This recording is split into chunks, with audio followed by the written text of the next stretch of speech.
Welcome to That Entrepreneur Life, a podcast about entrepreneurship that takes you from idea to launch and beyond. Each week, your hosts, Andrew Lees and 𝘰𝗵𝗵𝗏 discuss different business topics aimed at adding value to any entrepreneur's journey. Welcome back, everyone, to another episode of That Entrepreneur Life. I'm Andrew Lees, and today I'm flying solo. Clint's out, but I'm super excited to jump into this episode today. I got a very special guest on the show, and he's a serial entrepreneur, podcaster, and a digital marketing expert.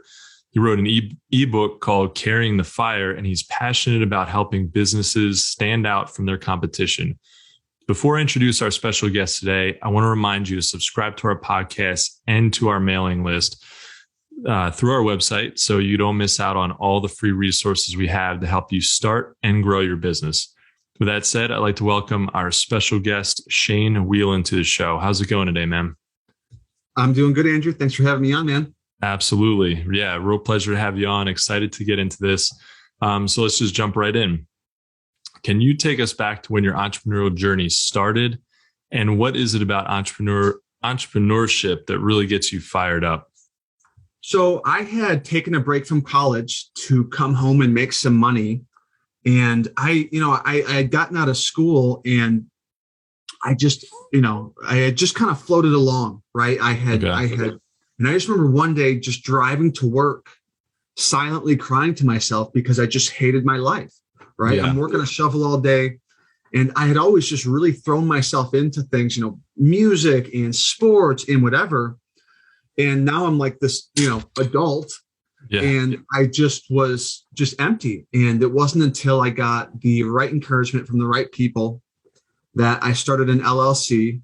Okay. And even though, but that's when everything took off. Not took off, but emotionally, like my heart was on fire.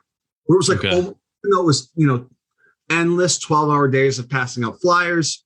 I'm like, this is it. This is what I was meant to do, wherever this is going to take me. And so, that's how I started.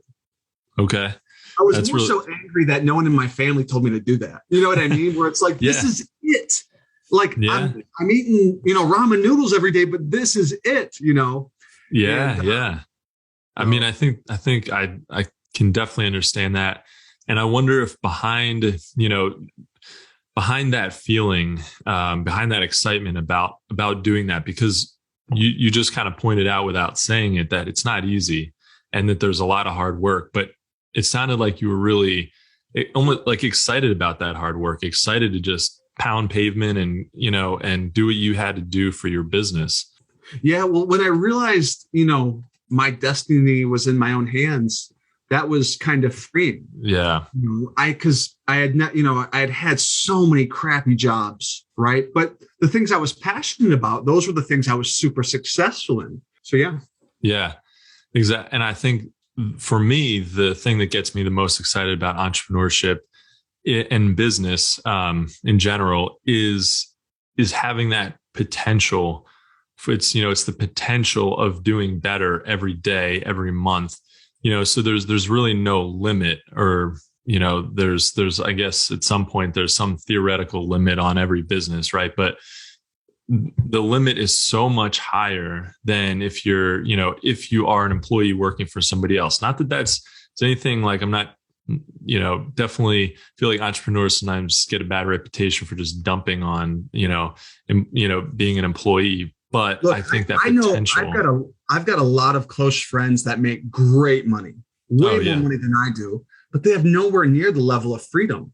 You know what I mean? Like that's it. Yeah. We can't go hang out for the weekend. We can't go up north. We can't, you know what I mean? And there's always a yin to that yang. There's always pros and cons. So, yeah.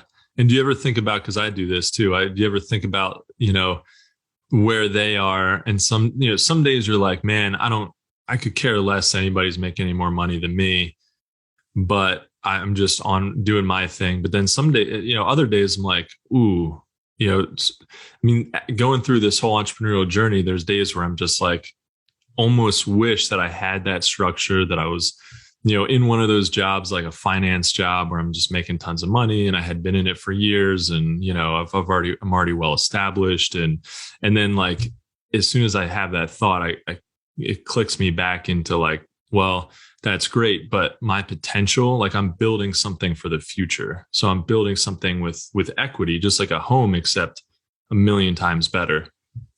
Yeah. I mean, like I said, there's pros and cons to everything. And when you're the captain of your own ship, there's that much more fuel and motivation. And you're not like, I know guys on salary, they're working 80, 70 hours. I mean, they're making great money, right? But there's just something about it. And you see it in politics. You see governors who are entrepreneurs. They're fantastic in politics. Like you have a different perspective on the world and how things work, Yeah. 100%. Yeah. And that flexibility is critical. I think I'd always rather make less money. If I had the choice, I'd always rather make less money and have more freedom, more flexibility. 100%. 100%. Yeah. So Shane, there's a lot of noise out there there's millions of businesses literally who are trying to get in front of the right customers, vying for their attention. As entrepreneurs, how can we cut through that and stand out from our competitors? I think you kind of just said it. I think in this era, this internet era, there's so much bombasticness and loudness and, hey, so-and-so is exposed, and I think when we can do the opposite, when we can get in front of Mrs. Jones, and I'm not sure like what a majority of your audience does, but when you can get in front of Mrs. Jones, and, I love the old quote, the loudest one in the room is the weakest one in the room. It's the quiet guy in the corner that you're interested in, right? So I think we can do that. And that's how we're going to stand out, right? That's how, and you're almost creating, you ever see like a good movie trailer? And you like, oh man, when that movie comes out, like life is going to be good. When Top Gun 2 comes out, it's been delayed. Yeah, if it ever comes out. Yeah. Like you can't, when is it going to get out? Yeah. But when Top Gun 2 comes out, like life will be good. And so when we can create anticipation and mystery and intrigue and draw people in, as opposed to beating them over the head with this is why we're the best. This is why we're this, that's when we create a real connection. We can charge our normal prices. We can create an ally in the marketplace that is just going to refer the crap out of us. Right. And so by holding back, creating some intrigue, some suspense, some mystery, and creating anticipation for when you do work together, you already know you're the best one for the job, right? Know in your bones, no one cares more than you. No one's going to do a better job. And that's how you create an amazing customer experience. Yeah. Well, it's really funny that you brought up Top Gun, because I was actually thinking about that literally a day or two ago. Cause I like, on a personal note, I can't, I'm like so annoyed with them that they haven't released that yet. It was supposed to be released a while ago. They keep pushing it back. But I was literally a couple of days thinking about it in terms of like the branding and the marketing of it, because I'm so pissed that it hasn't come out yet, but I'm so excited for it to come out. I keep thinking like, I'm just not going to watch it. Like, screw it. They're playing games. They could easily release it. Right. Right. It's the biggest, it's a sequel, almost 30 years in the making. Yeah. And it's Top Gun, but I think they want that big box office, when COVID is done. Right. So they just the movie's been done for however many years. Right. Right. Yeah. It's been that big payday. Been done for a while. Yeah. And I think that makes sense for sure.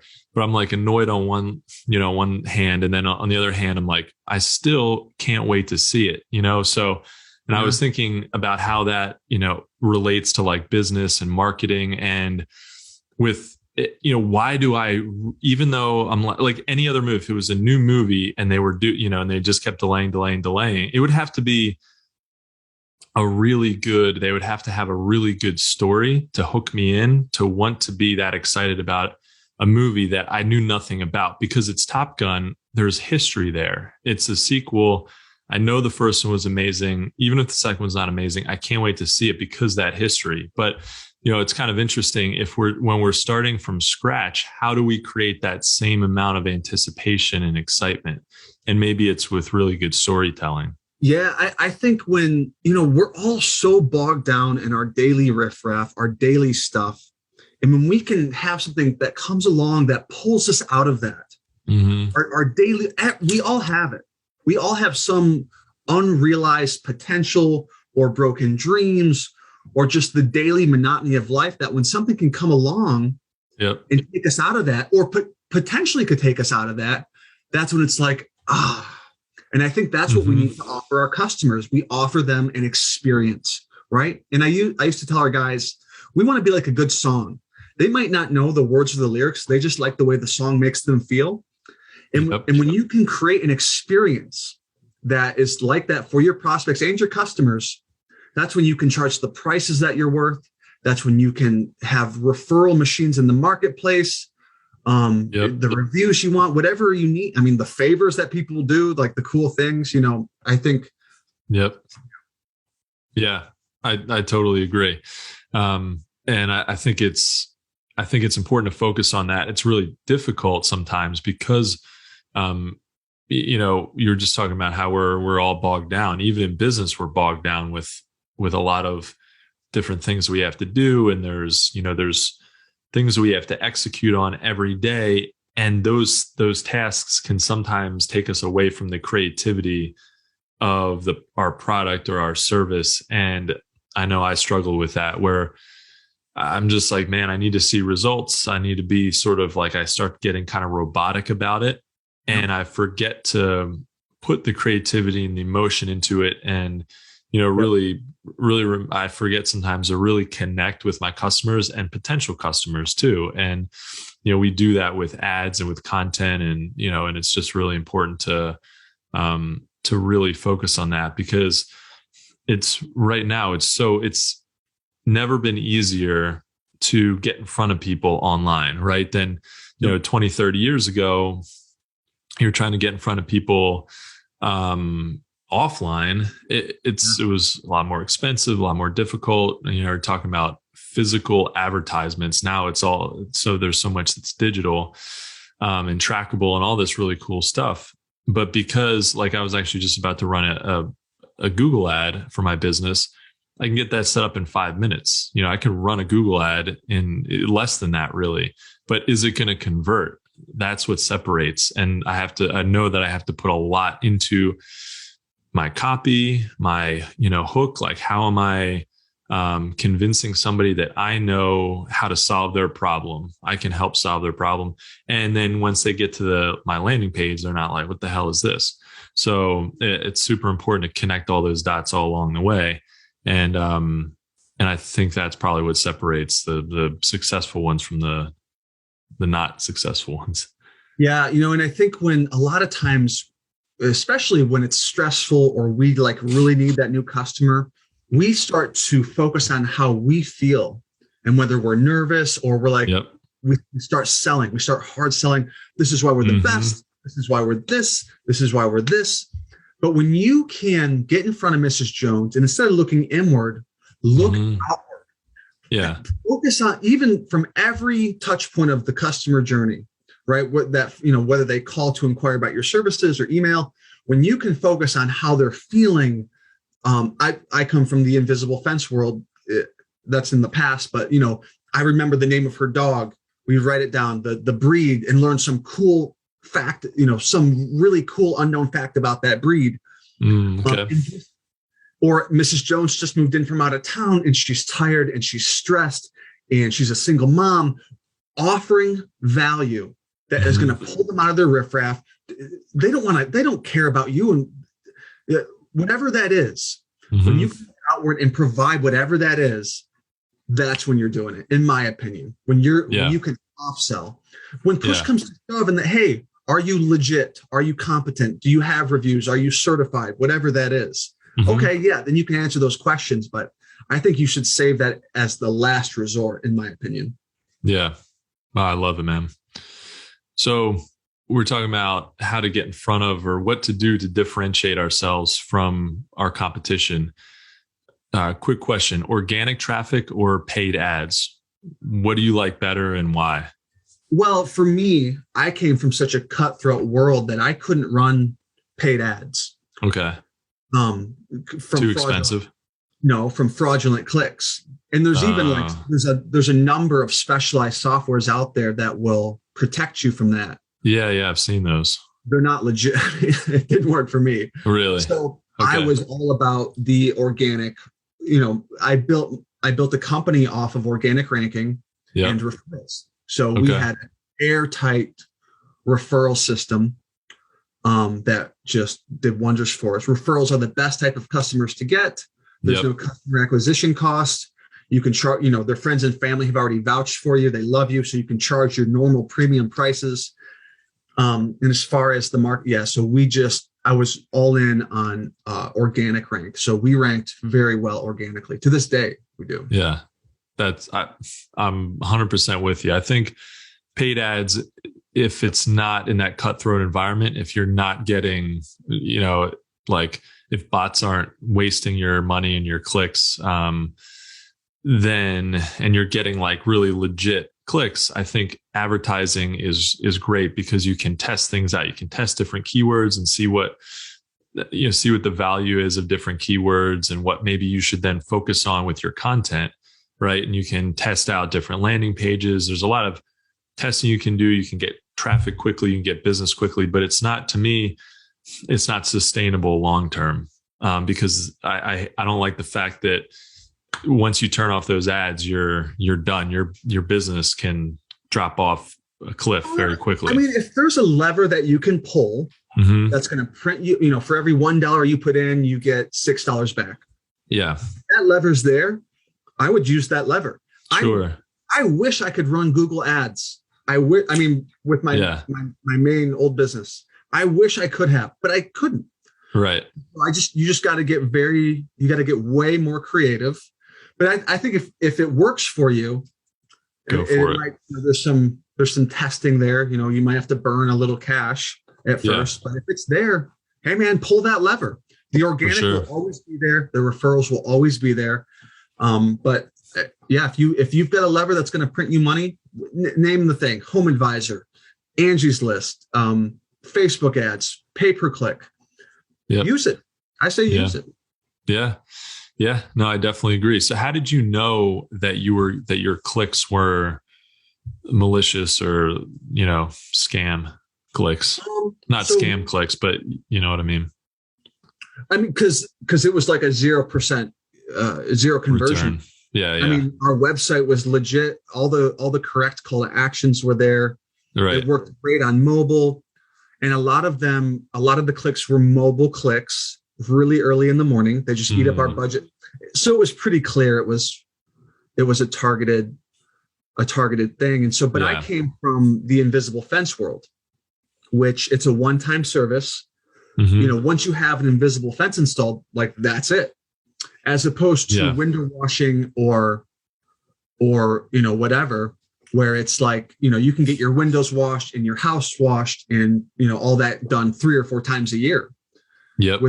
With invisible, it's a one-time service. So what it does, it creates an industry of almost mentally ill people who they're always on the lookout for that next job. And so when someone comes along that, makes a quick 6-figure dent in a tiny niche market, people freak out. Yeah. Okay. It's my interpretation. People just freak out. They'll start writing bad reviews about you. They don't even try to hide the fact that they're competitors. And then all of a sudden all of a sudden you take a look at your own AdWords account and thousands and thousands of dollars gone with no return. Yeah. And then it was like, all right, let's switch marketing companies. And, they see it. Okay, well, Shane, we get it. Here, we got this software, blah, blah, blah. They couldn't stop it. They couldn't stop. You can block IPs, but it doesn't matter. So. Yeah, and find a way around it. Yeah, well, I'm a big fan of content marketing for sure. And that's something I know I need to get better at.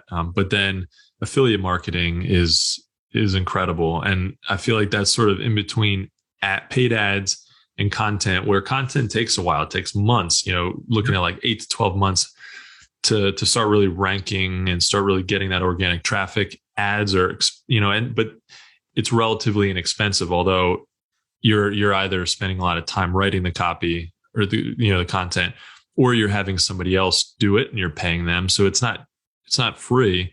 But I feel like it's less expensive typically than paid ads. But what I love about affiliate marketing, getting, like you said, people in the industry who can refer your business, is they're the best kind of customer because they're already vetted. They already trust that level of trust is already very high, and they're very likely to do business with you if everything lines up. If you're going to offer what they need and you can do it at a fair price. And people don't think to ask for referrals. When you say, "Hey, Mrs. Jones, hey, we just wanted to say thank you for choosing us to do business." Yeah.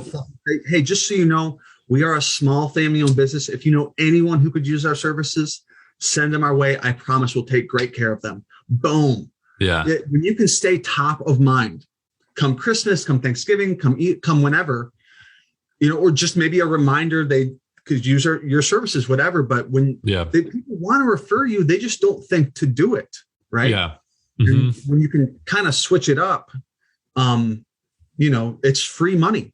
It's just, you can squeeze 30% more profit out of your business. So exactly. And it's critical for a business where the lifetime value is lower than, like, it's a product or a service that it's one time and done, because you really do need to you need to get as much traction out of every customer as you possibly can, because that like this product or service that has, they're selling to you, they're selling the product over and over and over again to you, that lifetime value is high. They know that they can lose money they can have even a negative return initially, because they know they're going to make it up for it in the back end, but you don't have that luxury. So you got to, like you said, squeeze everything you can out of every customer.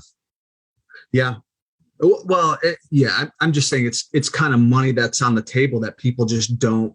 And especially when you can automate that process or have an actual system in place that's going to generate referrals for you, and generate, you can just squeeze that much more money out of the tree, Yeah. Yeah. I love it.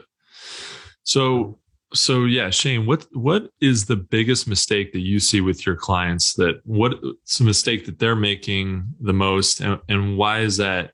What's holding them back from really reaching their full potential?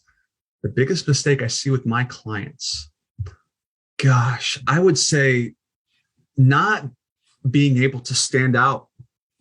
Like I said, being able to stand out in the online world is kind of a learned skill. But once you get past that, it's kind of just the same loud noise that we hear everywhere, that same bump. So by deliberately holding back, right, by creating some anticipation, some suspense, that is when you draw people in. Shut up about yourself.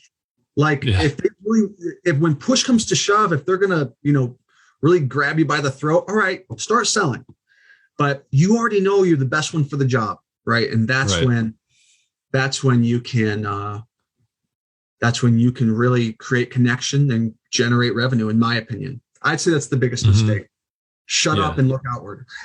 Yeah. Yeah. And don't let, like we were talking about earlier, don't let your fear of maybe not making sales, or, you're hitting a slow patch or whatever. Don't let that fear start turning you into, turning you into like a salesy kind of person, where you're really pushing sales and you're not just focused as much on, hey, what do my customers really need? I want to connect with that. I want to identify that, and let me help them. Because at the end of the day, I feel like business, if you're helping people and you're giving them value, they're willing to pay for that almost every time. So you'll end up doing well. Yeah. When you can offer real value, when you're cool, when you're like, it's like a good song. You don't know the lyrics of the word. You just like the way it feels, right? Yeah. So you can come in, take care of business, be the warm, fuzzy blanket that just makes them go, Yeah. Finally, somebody gets it. Finally, there's a solution there right. Yep. They get me. Right. Yep. And you're just refreshing to be around. They don't understand it. They just know they like it. Yep. Yep. Yeah. And especially in industries that are really saturated, like if you're starting a marketing consulting company or whatever, there's so many other people doing that you really do have to, you have to kind of have your people, have your tribe and connect with them, and not try and be everything for everybody, because you also have to recognize that, like, hey, there's competition out there, and that's okay. They're doing something, they're connecting with their own tribe. They've got their own solution to these problems that they're able to, it just resonates better with their audience, but you have to figure out who your audience is and how do you really resonate with them. Yeah, exactly. Awesome. Love that. So Shane, if we were talking earlier about like levers that you can pull in advertising, content marketing. If there was one lever that you could pull and that's it, what would it be to like grow your business? What would that be? From a marketing standpoint? Yeah. I mean, it just depends on what works best for you. I mean, for some industries, it's Facebook. For others, it's, for me, thank God for Google, or organic rank in Google, starting out. So it kept us alive, Yeah. But you can only do so much with that. So I think for a lot of businesses or services, it's AdWords, Yeah. It really is. I know guys who really quick out of the gate could generate, $40,000, $50,000, $60,000 a year just off having a good AdWords guy. Yeah. Yeah.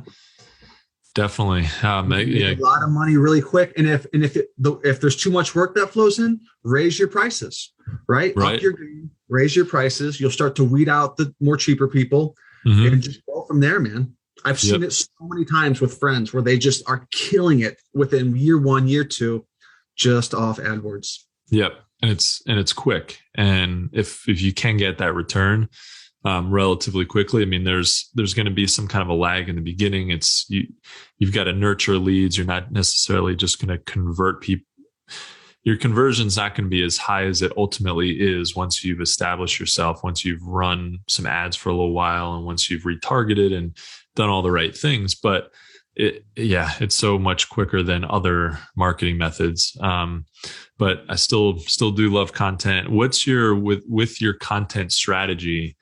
Are you creating, like, are you identifying primary keywords that like you really want to go after, that if you could advertise for, you would be advertising for, but you can't? So you then identifying those primary keywords and then like structuring like a content silo around them, with multiple pages I'm not so much, I don't know so much about the organic stuff. I'm just trying to create really good content that's going to keep people coming back.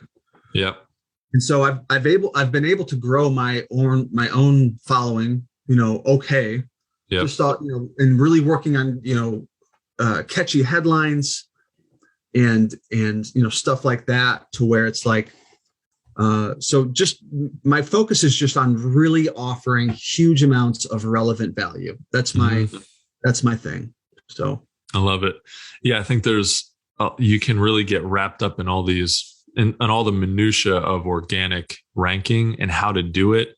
And like, if you're talking about, blogging, let's say you've got, and websites, you've got metadata, and you've got, you can optimize header tags, and you can, not keyword stuff, but you can get like semantically relevant keywords all in, optimized in your blog. And there's so many different things that you can do that sometimes it's important to just step back and be like, I'm just going to write really great content. Google is converging on figuring out exactly what customers want and what they're, what's really valuable to them. So ultimately, if you're writing really great content for the customer, Google's going to figure that out. And Google, you're eventually going to start ranking higher. There's obviously things you can do to accelerate that, but I love that approach where you just keep it simple and just write great content and focus on that. Yeah, and in reality, the keywords, hashtags and stuff, I should be more diligent about that. I mean, I'm working hard enough as it is, creating, catchy thumbnails and headlines and blah, blah, blah. Yeah. So really trying to, from an organic ranking standpoint. So I just show up in people's feed or in searches. I really should be doing better about that. Yeah. And are you more focused on social? When we're talking about content, are you more focused on social or like blog text type? Right now, where I'm at now is focusing on social. Yeah. Okay. Getting on podcasts, sticking out, getting big names on my podcast, and just really providing value. Yeah. That's it, man. I love it. It all kind of boils down to that. It really does. Relevant value. Yeah, for sure. Well, I think we could talk a while about all this stuff or really dig into certain marketing topics. So we'll have to have you back on the show, man. I enjoyed this. I've been doing a lot of podcasts. This was a fun one. Yeah. Awesome. Love to hear it. I love to hear it. So yeah, I think that's a wrap for this episode. From myself and from Clint, who's not here. I know he'd be excited about this episode too. Shane, we really want to thank you for taking the time out of your day to join us and adding value to what we're doing on our podcast. Cool, man. Yeah. Thank you for having me on. And I'll talk to you next time. For sure. Yeah, it's really been a pleasure. Thank you all so much for listening to That Entrepreneur Life. To learn more about what Shane is working on and how he can help you, check out his podcast, Carrying the Fire, and his ebook, Carrying the Fire. Is there another way that people can reach out to you? Maybe Instagram? Yeah, so I just wrote an ebook for how entrepreneurs in competitive markets can not only win, but dominate their market. It's carryingthefire.io/ebook. It's completely free. Check it out. Cool. Yeah. And if you like what you heard today, please subscribe to our podcast and don't forget to download our free ebook about the success mindset at thatentrepreneurlife.com. Thanks for continuing to support what we do as entrepreneurs. And don't forget to join us next week for another episode of That Entrepreneur Life. Thanks for listening to That Entrepreneur Life podcast. Be sure to visit thatentrepreneurlife.com to join the conversation, access our show notes, and discover our fantastic bonus content. Don't forget to join us next week for another episode as we continue to add value. Until next time.